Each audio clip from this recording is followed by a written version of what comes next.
दोस्तों, हम बात कर रहे हैं इंस्टेंट हीलिंग के बारे में। इंस्टेंट हीलिंग के बहुत से टेक्निक्स हवाईयन ट्राइब्स में फॉलो की जाती हैं और उन टेक्निक्स का पूरा स्टडी एक लेडी ने किया। उनका नाम है मेरी कावेना पुकुई। उन्होंने इन सब टेक्निक्स को प्रिजर्व करके रखा और उन मेथड्स को एक बुक के फॉर्म में पब्लिश किया गया जिसका नाम है नाना आई के कुवू। दोस्तों, मैं हवाईयन लैंग्वेज तो नहीं जानता, तो कहीं पे अगर मेरी प्रोनाउंसिएशन में गलती हो जाए तो माफ कर दें। कौन सी टेक्निक्स थी उस बुक में और कैसे इस्तेमाल करनी है वो टेक्निक्स, चलिए आज कुछ नया सीखते हैं।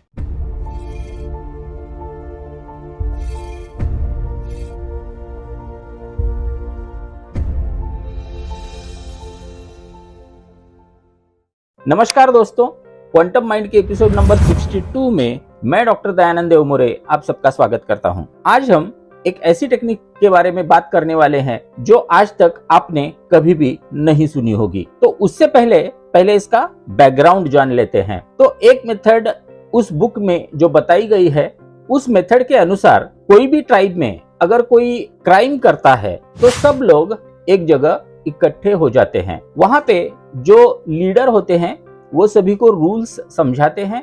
उसके बाद वो लोग उन रूल्स को फॉलो करने की शपथ लेते हैं। जो भी अपराधी व्यक्ति है वो खड़ा हो जाता है और वो अपना अपराध वहां पे कबूल करता है और अपराध करने के बदले उसे क्या सजा दी जाए, वो क्या करने वाला है, ये सभी चीजें उसको एक्सप्लेन करनी होती हैं। और उसके बाद सभी लोग उसको माफ कर देते हैं। माफ करने के लिए वो उसे हग करते हैं या फिर उसको किस करते हैं या फिर आंखों से उनके आंसू भी निकलते हैं। अगर सब लोग उसको माफ कर दें तो उसके बारे में, उसके क्राइम के बारे में उसके बाद कभी भी बात नहीं की जाती। और क्या होता है अगर एक आदमी भी माफ करने से इनकार कर दे तो उस गांव से उस आदमी को बाहर जाना पड़ता है। तो ये मेथड एक ग्रुप मेथड है जिसको आप भी शायद जानते होंगे। इस मेथड को पॉपुलैरिटी मिली जब ह्यू लेन नाम के व्यक्ति ने ये मेथड जो वाइटाले नाम के एक ऑथर को बताई और जो वाइटाले ने इस मेथड को फेमस किया उनके बुक जीरो लिमिट्स में, और उसका नाम है हो ओपोनोपोनो। शायद आपको आश्चर्य हुआ होगा, हो ओपोनोपोनो तो 4 सेंटेंस के बारे में आपने सुना होगा, लेकिन हो ओपोनोपोनो का ओरिजिनल फॉर्मेट मैंने जो अभी बताया वो है, उसका बेसिस है फॉरगिवनेस। अगर आपको हो ओपोनोपोनो के बारे में डिटेल में वीडियो चाहिए तो आप कमेंट में जरूर लिखिए कि हो ओपोनोपोनो टेक्निक, तो मैं इस पे डिटेल में वीडियो बनाऊंगा। मैं अभी उस पे वीडियो क्यों नहीं बना रहा हूँ, क्योंकि उससे रिलेटेड बहुत सी वीडियोस अवेलेबल है और मेरा इन वीडियोस में प्रयास ये है कि मैं ऐसे मेथड्स बताऊं जो कहीं भी शेयर नहीं हुई हैं। तो हो ओपोनोपोनो में जो 4 स्टेटमेंट्स हैं, I am sorry, please forgive me, thank you and I love you, तो इससे एडवांस्ड मेथड डेवलप हुई जिसको बोला जाता है कुपोनो। तो कुपोनो मेथड में होता क्या है, बेसिकली इसमें एक एजम्पशन किया जाता है। कुपोनो मेथड का एजम्पशन है कि हर कोई प्रॉब्लम ये अपने रिलेशनशिप से रिलेटेड है। मतलब आपको अगर पैसे का प्रॉब्लम है तो इसका मतलब है आपका पैसे से रिलेटेड जो रिलेशनशिप है वो खराब हो गया है, उसमें डिसहार्मनी आ गई है। अगर आपको कोई शारीरिक बीमारी है तो इसका मतलब है आपका शरीर के उस पार्ट से जो रिलेशन है वो खराब हो गया है। सो बेसिकली रिलेशनशिप के लिए ये मेथड बहुत ही कारगर है। तो क्या करना होता है इस मेथड में, इसके 2 स्टेप्स होते हैं। सबसे पहले स्टेप में स्टैंड स्टिल रिलैक्सेशन और स्टिल पॉइंट रिलैक्सेशन भी बोला जाता है इसको। तो स्टिल पॉइंट रिलैक्सेशन कैसे करना है, रिलैक्सेशन के बहुत से टेक्निक्स के बारे में आपने सुना होगा, लेकिन ये रिलैक्सेशन पिको मेथड पे बेस्ट है। तो क्या करना है, आपको सीधे बैठना है और कुछ ब्रीथ्स अंदर लेनी है और बाहर छोड़नी है थोड़ी देर तक, और उसके बाद अपना पूरा ध्यान इनहेल करते वक्त अपने नेवल पे फोकस करना है। पिको में हमने पहले सर के ऊपर फोकस किया था, लेकिन ये रिलैक्सेशन की टेक्निक थोड़ी सी अलग है। तो इनहेल करते वक्त अपना पूरा ध्यान नेवल पे फोकस कीजिए, एक डीप ब्रेथ लीजिए और 4 सेकंड रुकिए या 4 तक आंकड़े गिनिए, 1 2 3 4। उसके बाद धीरे से एक्सेल करते वक्त अपना पूरा ध्यान सर के ऊपर ले जाइए और दो शब्द आपको बोलने हैं, rest and relax, rest and relax. तो इस पॉइंट को बोलिए, रेस्ट एंड रिलैक्स। उसके बाद फिर से एक गहरी सांस लीजिए, अपना पूरा फोकस नाभि पे ले जाइए। जब भी आप एक्सेल कर रहे होते हो तो अपने लेफ्ट शोल्डर पे अपना पूरा फोकस ले जाइए। 4 सेकंड रुकना है एक्सेल करते वक्त, इसको बोलना है रेस्ट एंड रिलैक्स। उसके बाद फिर से गहरी सांस लेनी है, नेवल पे फोकस करते हुए 4 सेकंड तक रुकना है। एक्सेल करते वक्त राइट शोल्डर पे अपना ध्यान ले जाना है और उसे बोलना है रेस्ट एंड रिलैक्स। उसके बाद जो पॉइंट है एक्सेल के वक्त जिसे हम बोलते हैं रेस्ट एंड रिलैक्स, वो है हमारी छाती। तो छाती के बीच में फोकस करना है एक्सेल के वक्त। ऑब्वियसली इनहेल करते वक्त नाभि पे ध्यान फोकस करना है, 4 सेकंड तक रुकना है और एक्सेल करते वक्त हमारी छाती के बीच में अपना ध्यान ले जाके बोलना है रेस्ट एंड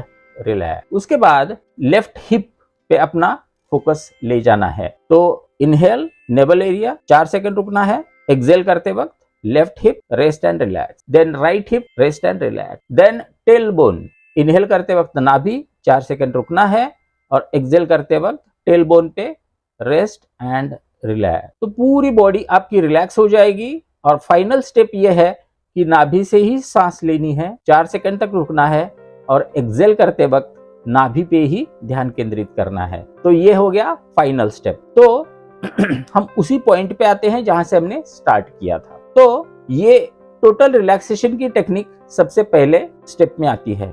कुपोनो की दूसरी स्टेप के लिए अगर कोई गाइड हो, मेंटोर हो या फिर फैसिलिटेटर हो तो अच्छा होता है। लेकिन खुद से क्या ये प्रोसेस कर सकते हैं? यस, डेफिनेटली कर सकते हैं। क्या करना है, मैं इसको रिकमेंड करूंगा मोस्टली जो मेंटल इश्यूज हैं उन पे। फिजिकल इश्यूज पे भी आप कर सकते हो, लेकिन ये सबसे ज्यादा मैं यूज करता हूं मेंटल इश्यूज पे। तो अगर हमारे दिमाग में कोई ट्रॉमा है, कोई इवेंट ऐसा है, या फिर किसी पर्सन को याद करके हम गुस्सा करते हैं, या फिर उससे रिलेटेड कोई मेमोरीज ऐसी बुरी हैं, तो आप कुपोनो का इस्तेमाल जरूर कर सकते हो।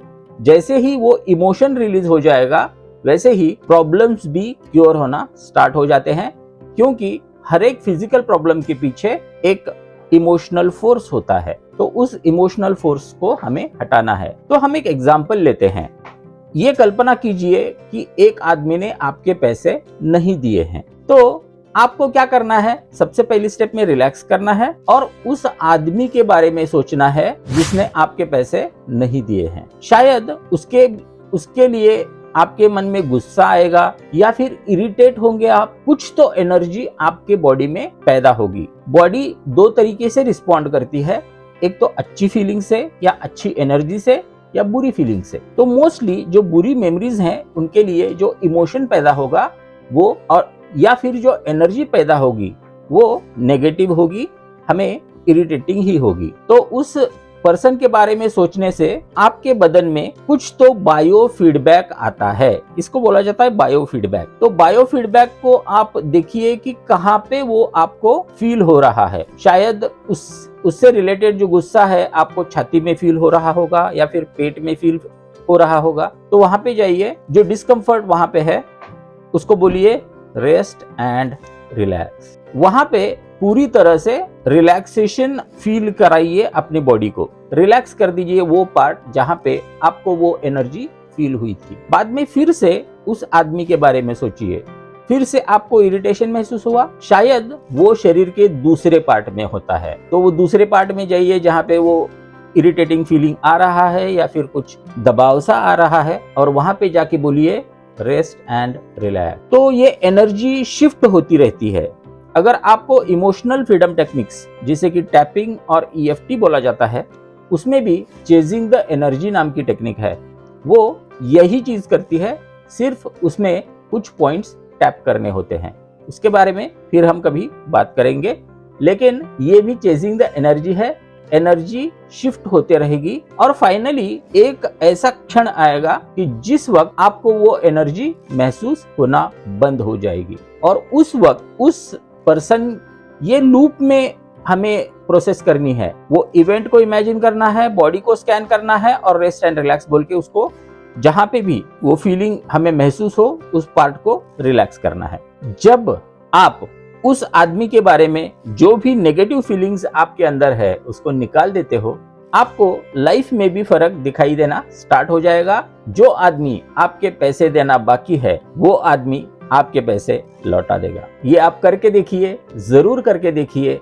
इसके साथ ही होओपोनोपोनो का भी इस्तेमाल करते हैं तो इसका रिजल्ट बहुत ही जल्द आ जाता है। तो कोई भी चीज आप लीजिए और सोचिए कुछ इवेंट ऐसा आया है लाइफ में जो बहुत बड़ा था, बहुत इम्पैक्टफुल था, उसके बारे में सोचिए। जहां पे भी फीलिंग आती है, शायद सर में आए या फिर छाती में या फिर पेट में, लेग्स में, कहीं पे भी आ सकती है फीलिंग। तो उस फीलिंग को बोलिए, वहां पे मन की एनर्जी को ले जाइए और बोलिए रेस्ट एंड रिलैक्स। फिर से उस चीज के बारे में सोचिए, फिर से एनर्जी स्कैन कीजिए, बायोफीडबैक स्कैन कीजिए। ये प्रोसेस तब तक करनी है जब तक कि उस घटना में से वो चार्ज निकल नहीं जाता। तो दोस्तों, ये कुपोनो प्रोसेस की थियरी बहुत बड़ी है, उसके बारे में मैं बात नहीं करूंगा, अदरवाइज ये एपिसोड लंबा हो जाएगा।